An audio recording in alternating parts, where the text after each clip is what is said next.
आज आपण माने सहित भिन्न प्रणाली बेसन आलू तरकारी किपरि भाव करेंगे। आपण माने तो जंती की बेसन आलू तरकारी करिथिबे। आपण माने बिना जंतुणी रे किपरि भाव न छाणिकी बेसन आलू तरकारी करि परिबे बहुत कम समय रे। वीडियो को पूरा लास्ट पर्यंत देखंतु। आपण भी बनेकी यहां को भात सहित हो रुटी सहित खाई परिबे, बहुत भलो लागिवो। चलंतु यह देखिनबा किपरि भाव बनेबा।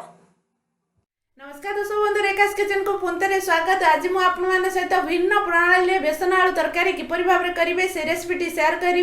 बेसन को न जंती आपण मैंने बेसन आलू तरकारी बहुत कम समय बनई पारे। घरे जदि लॉकडाउन में परिबा नाही एभली भाव में आपण मैंने बेसन आलू तरकारी कर फैमिली मेंबर सहित शेयर करेंगे। घरे खाई कौन कहले मतामत कमेंट बॉक्स में निश्चय जनइबे। रेसिपी जदि भल लगुता लाइक शेयर निश्चय करने। चलते ये भाव में नुआ नुआ वीडियो देखापी जब चाहते प्लीज मो चैनल को सब्सक्राइब करनी अपडेट हाँपाई साइड छोट बेल आइकन को प्रेस करूँ। भिन्न प्रणाली बेसन आलू तरकारी बिना जंतुणी रे किपरि भाव में करेंगे। चलते एबे स्टार्ट करवा। बेसन आलू तरकारी बनवाई प्रथम आम बैटर बनइबा। से गोटे बड़ बाउल नहीं 250 ग्राम मु बेसन नहीं। आपण फैमिली मेंबर अनुसार आपण मैंने बेसन को कम बेसी करेंगे। मुझे 250 ग्राम बेसन नहीं। बेसन ने अल्प टिके हलदी गुंड देदेबा। छोट चमच रे हाफ चमच हलदी गुंड देदेबे। एबे सेतिरे स्वाद अनुसार लूण देदेबा। एठी देखंतु मु अदा रसुण और कंचा लंकार गोटे पेस्ट रखिछि। एबे सेतिरे 1.5 चमच अदा रसुण कंचा लंकार पेस्ट देदेबा। एबे सेतिरे गोटे पिंच बेकिंग सोडा देदेबा। एबे हमें पानी ऐड करबा। अल्प अल्प पानी दे गोटे थिक बैटर बनै नबा। भलो भाव में गोळै नबा। आउ टिके मु पानी ऐड करने होची। अल्प अल्प पानी दे बैटर टी बनेबे। बेसी पतला बैटर करिवेनी। एभली भाव में टिके मोटा बैटर रखिबे। एबे गोटे चमच तेल दे देबा। तेल दे देले बैटर टी बहुत स्मूथ हे जिवो। बैटर ता हमर बिल्कुल रेडी हे गला। ए देखंतु मु सिजा आलू को छोटे छोटे भाव में काटी नै चोपा छड़े की तरकारी बनैया पई। प्रथमे आलू को सिजे की चोपा छड़े की एभली भाव में काटी नेबे। एबे चलंतु तरकारी बनैबा। सेति पई कढ़ाईटी को गरम करी 2 चमच तेल दे दबा। तेल को गरम हवा को छाड़िबा। तेल गरम हे गले गोटा मसला रे मो दालचीनी और गुजराती देइची। आ सहित 2टी तेजपत्र दे दबा। काटी की रखिदिबा प्याज दे दबा। प्याज रो क्वांटिटी टिके अधिक देबे। या को गरम तेल रे बादाम कलर हेला पर्यंत प्याज को आमे भाजी नबा। देखंतु प्याज रो कलर चेंज हे गलानी। एबे आमे अदा रसुण और कंचा लंकार पेस्ट रखिथिले ताकू दे दबा। मु 2 चमच अदा रसुण कंचा लंकार पेस्ट दे देजी। अल्प टिके पानी दे दबा। जीरा गुंड हाफ चमच दे दबा। लंका गुंड आपनक स्वाद अनुसार देबे कारण कंचा लंका हमें मसला रे बाटी चंदी। धनिया गुंड हाफ चमच दे दबा। स्वाद अनुसार लूण दे दबा। हळदी गुंड हाफ चमच दे दबा। सबु मसला को एबे गोळै नबा। आ भलो भाव रे या को कसी नबा। मसला रो रस स्मेल गला पर्यंत आपण माने या को भलो की टिके कसी नेबे।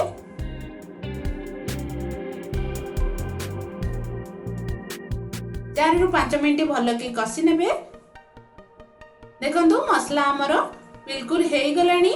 गोटे मीडियम साइज रे टमाटर को मु काटी की रखथिली ताकू दे दउची। आपण माने टमाटर को मध्य प्यूरी करी की दे परिबे। मसला सहित टमाटर को भलो की कसी नबा। टमाटर टिके सॉफ्ट हे गले आपण माने पानी ऐड करिवे। देखंतु टमाटर हमर बढ़िया बेरे सॉफ्ट हे गलानी।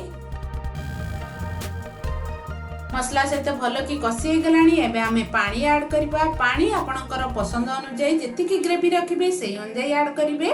टिके पानी अधिक देबे कारण हमें जो बैटर बनी चंदी पानी रे हमें ऐड करबा। मु एठी 1.5 ग्लास पाखा पाखी पानी देइची। या को एबे कवर करनबा। पानी टिके फुटिया पई छाड़िबा। एबे चलंतु देखि नबा मसला पानी बढ़िया भाव में फुटिलानी। बेसन बैटर जो बनैथिले ताको आउथरे आमे भले टिके गोळै नबा। बेसन बैटर रु हाथ रे आपण माने अल्प अल्प नेई पानी जो फुटुची मसला पानी रे ए भली भाबरे आपण माने ड्रॉप ड्रॉप करी पकेइबे। देखिबे आपण माने एहा फुल्ली के ऊपर को उठी आसीबो। चारि पाख बुले बुले मसला पानी रे आपण माने गोटे गोटे ड्रॉप करी आपण माने देबे। अल्प अल्प करी बैटर को देबे कारण फुली गले यह बड़ बड़ साइज रे हे जिवो। आपण माने जेते बेले बेसन आलू तरकारी नॉर्मल बनाती आपण माने तो छाणी की बनाउतबे। एथरे हमर छाणी की बनेबा आवश्यक पड़िबनी। तेल भी आपण मानकर कम खर्च होबो, समय भी आपण मानकर बहुत कम खर्च होबो। देखंतु सब बैटर गुडी को मसला पानी रे देई देइची। एबे एहा को हमें कवर करनबा 5 मिनिट पई लो फ्लेम रे कवर करनेबे। बैटर गुडी को मसला रे भलो भाबरे सिझी जिवो। एबे चलंतु देखि नबा। देखंतु बढ़िया भागरे बेसन बैटर गुडी को मसला सहित भलो भाबरे सिझी जाइची। एई भली भाबरे आपण माने बेसन तरकारी कले बेसन को आपण माने जंतीबा को पड़िबनी कि बेसन को आपण माने जंती सारी के छाणीबा को मध्य पड़िबनी। तेल बहुत कम खर्च होबो। काटी के रखिथिबा आलू गुडी को देई देबा। आलू तो ऑलरेडी हमें सिझेई नै चंदी। एहा को हमें भलो भाबरे गोळै नबा।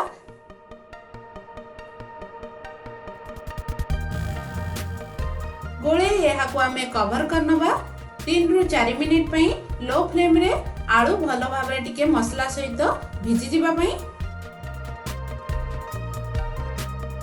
3 रु 4 मिनिट ऑलरेडी हे गलानी। एबे चलंतु कवर टी को काढी कि मु आपण मानको को देखै नौ जे देखंतु बिना जंतुणी रे जंतुणी के हमें न छाणी की मध्य बेसन आलू तरकारी बनै परिबा। बिल्कुल बेसन आलू तरकारी बहुत कम समय रे रेडी हे गला। आपण माने देखि पारबे।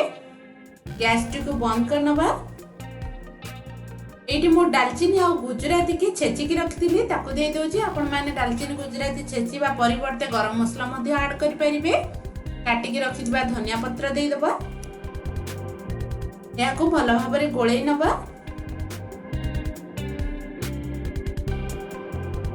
बिना जंतुणी रे बिना छाणीबारे आपण माने बेसन आलू तरकारी एभली भाबरे करि परिबे। लॉकडाउन में जदी घरे परिबा नै बहुत कम समय रे आपण माने एहा को बनै के भात सहित हो रोटी सहित मध्य खाइ परिबे। एबे चलंतु सर्व करनबा। गोटे बाउल थेरे आपण मानकु सर्व करि देखि नउ जे देखंतु बहुत टेस्टी देखाउची, बहुत यम्मी देखाउची। आपण माने डिनर रे मध्य बनै के खाइ परिबे। रोटी पराठा पिठा सहित मध्य खाइ परिबे। भात रे मध्य आपण माने लंच टाइम रे खाइ परिबे। घरे जदी परिबा नै ताले ए भली बारे बहुत कम समय रे आपण माने न जंती की न छाणी की मध्य बेसन आलू तरकारी बनै खाइ परिबे। तो देखिले नुआ प्रकार रो बेसन आलू तरकारी किपरि भाबरे करिवे। बेसन को न जंती आपण माने एई भली भाबरे बेसन आलू तरकारी करी रोटी पराठा भात सहित मध्य खाइ परिबे। बहुत भलो लागिवो। चलंतु निश्चित एहा को लॉकडाउन ने आपण माने ट्राई करंतु। घरे जदी परिबा नाही ताले एई भली भाबरे बेसन आलू तरकारी करी फैमिली सहित एन्जॉय करंतु। रेसिपी जदी भलो लागु थाए लाइक शेयर निश्चय करनेबे। एई भली भाबरे नुआ नुआ वीडियो देखिया पई जदी चाहुचन ताले प्लीज मो चैनल को सब्सक्राइब करि नियंतु। अपडेट होबा साइड हितबा छोटो बेल आइकन को प्रेस करंतु। पुणी देखाबो नेक्स्ट वीडियो रे। से पर्यंत विदाय दियंतु। रहिली नमस्कार।